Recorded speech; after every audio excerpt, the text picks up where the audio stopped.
Hi bro.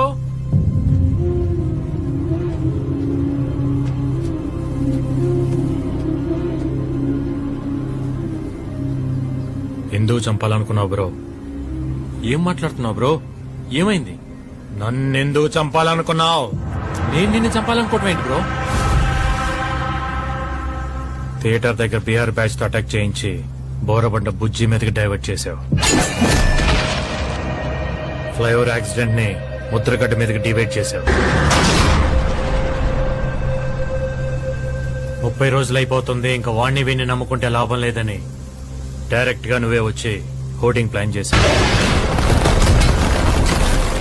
నీకన్నా పిచ్చా? Hoarding plan చేయటం ఏంటి బ్రో?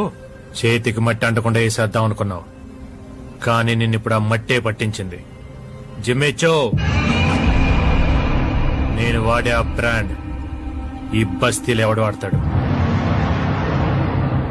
ఎందుకు చేశావు?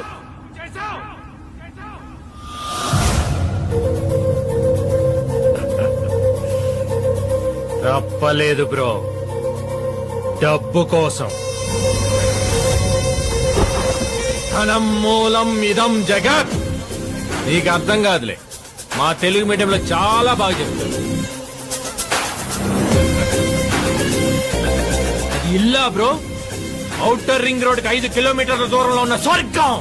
పిలిస్తే పనులు, అరిస్తే సెక్రటరీలు, ఆవలిస్తే డాక్టర్లు.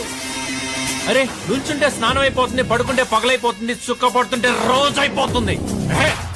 ఒక్కడు బతకడం కోసం 100 మంది చేస్తున్నారు బ్రో ఆ ఇంట్లో. ఆ ఐశ్వర్య 30 రోజులు అనిపించేది కాదు బ్రో, 100 ఏళ్ళు అనిపించాల్సిందే. అప్పుడు డిసైడ్ అయిన బ్రో, నాకు బ్రతుకుండాలంటే నువ్వు బతికుండకూడదని.